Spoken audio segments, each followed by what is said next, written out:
রাজ্যের অন্যান্য প্রান্তের সাথে আজ উত্তর করিমগঞ্জেও নতুন হিতাধিকারীদের হাতে রেশন কার্ড বিতরণ করা হলো। উত্তর করিমগঞ্জের 12,001টি পরিবারকে নতুন রেশন কার্ড বিতরণ করলেন বিধায়ক কমলাক্ষ দে পুরকায়স্থ এবং পুরপতি রবীন্দ্রচন্দ্র দে। করিমগঞ্জ জেলা তথা বর্তমান শ্রীভূমি জেলার অন্যান্য বিধানসভা কেন্দ্রের সঙ্গে সঙ্গতি রেখে আজ উত্তর করিমগঞ্জ বিধানসভা কেন্দ্রেও রেশন কার্ড বন্টন করা হয়েছে। এদিন শহরের নীলমণি উচ্চতর মাধ্যমিক বিদ্যালয়ের খেলার মাঠে আয়োজিত কার্যক্রমে 12,001টি পরিবারের নতুন রেশন কার্ড বিতরণ করা হয়।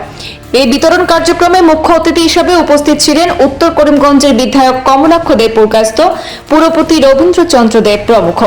বর্তমান সরকার বিভিন্ন অভিলাষা প্রকল্প মঞ্জুর করে জনগণকে উপকৃত করতে সক্ষম হচ্ছেন এবং তার জন্য বিশেষভাবে দেশের প্রধানমন্ত্রী তথা রাজ্যের মুখ্যমন্ত্রীর কৃতজ্ঞতা জ্ঞাপন করেন বিধায়ক কমলাক্ষ দে পুরকায়স্থ এবং পুরপতি রবীন্দ্রচন্দ্র দে।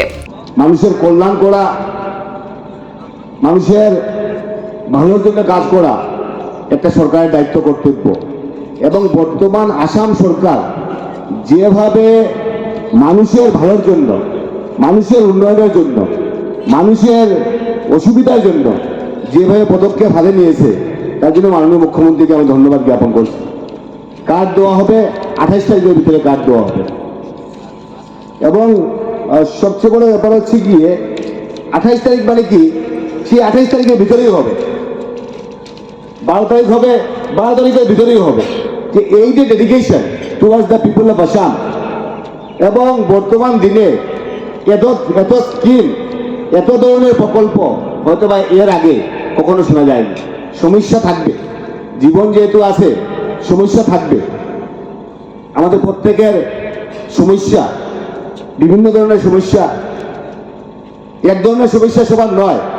কিন্তু বর্তমান দিনে এই যে ট্রান্সপারেন্সি, চাকরির কথা বলুন, রেশন কার্ডের কথা বলুন, অরুণোদয়ের কথা বলুন, আয়ুষ্মান ভারতের কথা বলুন, রাস্তাঘাটের কথা বলুন, ব্রিজের কথা বলুন, যে বললে আজকের দিনে শেষ করা যাবে না।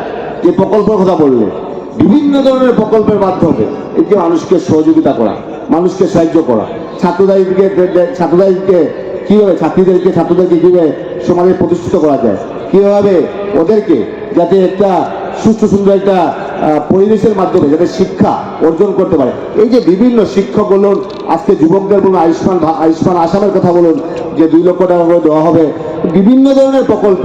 এই প্রকল্পের উদ্দেশ্য হচ্ছে গিয়ে যে যুবক বলুন, মহিলা বলুন, পুরুষ বলুন, বৃদ্ধ বলুন, প্রত্যেককে সহযোগিতা করা। আজকে একটা মানুষকে কীভাবে সহযোগিতা করা যায়, কীভাবে সাহায্য করা যায়। জীবন যেহেতু আছে, আমরা কাজ করে আমরা খাবো, কিন্তু সরকারের যে এই সদিচ্ছা, সদ উদ্দেশ্য, সদ চিন্তাধারা, আজকে বলেছেন মুখ্যমন্ত্রী যে আগে 60 লক্ষ রেশন কার্ড বেনামি হয়ে মানুষ চাল খাচ্ছিল, হয়তো আমরা সেটা চিন্তা করতে পারিনি। বিধায়ক হিসাবে সেই কথাগুলো বিধানসভায় বলেনি, কিন্তু মুখ্যমন্ত্রী উপলব্ধি করতে পেরেছেন যে কিভাবে এই 2 নম্বরের রেশন কার্ড, এই 2 নম্বরে যারা চাল খাচ্ছে, সেই চালটা প্রকৃত অর্থে যে গরিব মানুষের মুখে কিভাবে আমরা অন্ন দিতে পারি। ওনার যে প্রচেষ্টা, ওনার যে মানসিকতা, he is a social reformer. আমি বলবো শুধু একজন মুখ্যমন্ত্রী নয়, he is a social reformer.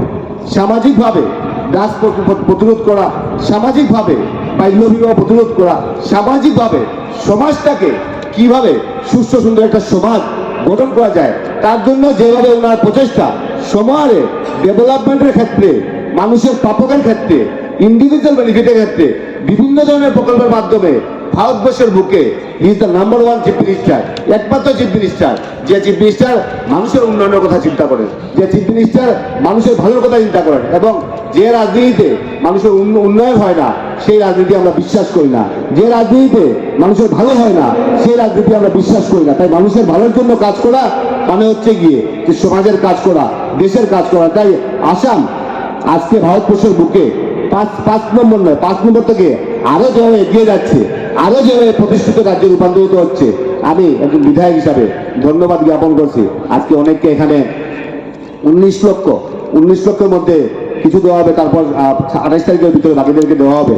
সেই 19 লক্ষ রেশন কার্ড দেওয়া হবে, প্রায় 20 লক্ষ রেশন কার্ড দেওয়া হবে। সেটা আমাদের জন্য বিরাট বড় একটা প্রাপ্তি। অরুণোদয় হোক, আপনাদের উত্তর শ্রীবৃদ্ধি হোক, আপনাদের মঙ্গল হোক, সবার ভালো হোক, সবাই সুস্থ থাকেন। আসাম যাতে আসাম যাতে ভারতবর্ষের বুকে একটা প্রতিষ্ঠিত রাজ্যে রূপান্তরিত হয়, এর জন্য সবার সহযোগিতা, সবার সাহায্য দরকার। আমি আবারও সবাইকে ধন্যবাদ জানিয়ে, মাননীয় মুখ্যমন্ত্রীকে ধন্যবাদ জানিয়ে আমার বক্তব্য শেষ করলাম। ধন্যবাদ। জয় হিন্দ। ভারত মাতা কি জয়।